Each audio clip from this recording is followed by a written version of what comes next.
Dans ma vidéo Les meilleurs albums rap chrétiens de 2021, je vous ai demandé de voter pour votre album favori. Eh bien, vous avez été exactement 231 personnes à participer au vote et dans cette vidéo, je vais tout simplement vous parler des résultats.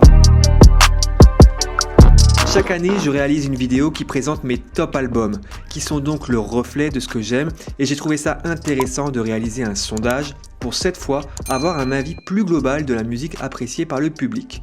Comme d'habitude, je vous invite à réagir en commentaire, n'hésitez pas à vous lâcher. Premier constat, le sujet du rap chrétien attire du monde. Vous avez été 231 à participer au sondage, ce qui est plutôt un bon score et ce qui permet à cette vidéo d'être plus crédible que si vous aviez été 10 à participer. Deuxième constat, on ne retrouve que 4 projets qui sont issus de ma vidéo Les meilleurs albums rap chrétiens de 2021. Comme quoi mes goûts perso ne représentent pas forcément les goûts de la communauté et c'est important de le souligner. Chacun a sa sensibilité musicale, le rap est de nos jours assez varié au niveau des sonorités pour trouver un public très large. À la 10e place, on retrouve 2 projets.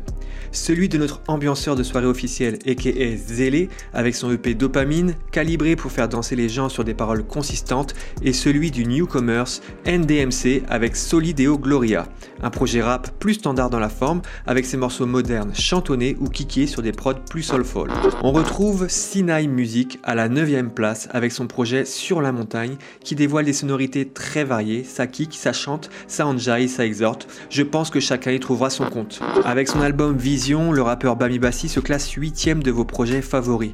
Un projet solide de 17 morceaux, bien produit et avec les participations très intéressantes des rappeurs King David et de Le Psalmiste 1-1. Le collectif porté par Davido Kid se retrouve à la 7e place avec le projet Vide en forme de Dieu. On y retrouve forcément l'empreinte musicale de Davido Kid avec une grande place pour la mélodie et les harmonies. À la 6e place, on retrouve Kossi et son album Passe le relais. Une fois de plus, un album solide, très bien produit, avec des sonorités modernes, un savoir-faire pour le kickage et les apparitions de Tito Prince, Seth Gecko, Canon, D-Boy et Tio. Le rappeur ivoirien est classé 5e avec le projet Gbasele. Porté par le single Boss, Iron le rappeur est l'un des représentants de cette nouvelle vague de rappeurs ivoiriens qui apporte un peu de fraîcheur au milieu gospel urbain. D'album en album, D-Boy s'affirme comme l'un des meilleurs représentants du rap chrétien en francophonie.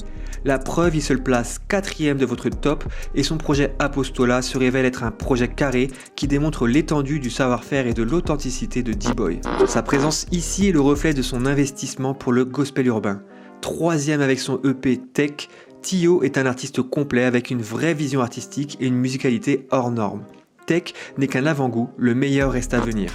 Le MC belge du label Holy Nation Music se positionne à la 2e place de ce classement. Son projet présentation est le reflet de ce qui fonctionne actuellement dans le rap, un flow à mi-chemin entre le chant et le rap et beaucoup de mélodies. La production est carrée, le projet sonne vraiment bien. Vous avez élu le projet de Case Bloom, Allumer la lumière, votre projet favori de 2021 et je ne suis pas du tout étonné. Case Bloom, c'est vraiment la révélation, autant par son impact dans son pays, la Côte d'Ivoire, qu'à l'international.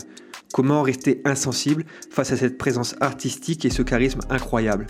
Musicalement, l'artiste a sa propre personnalité, sa propre touche et c'est ce qui fait sa force. Que pensez-vous de ce top 10 ? C'est à vous de jouer maintenant, n'hésitez pas à réagir en commentaire. Le milieu du gospel urbain ne cesse d'évoluer d'année en année, de plus en plus d'artistes proposent des morceaux de qualité pour notre plaisir. À nous de leur faire honneur en choisissant de ne plus seulement consommer, mais en étant aussi acteurs de la diffusion de ces artistes, en partageant ou en playlistant. L'enjeu est bien plus profond que des milliers de vues ou de streams, je pense que vous savez de quoi je parle. C'est la fin de cette vidéo, donc pour soutenir la chaîne, je vous invite comme d'habitude à vous abonner et à liker la vidéo, et je vous dis à la prochaine, ciao.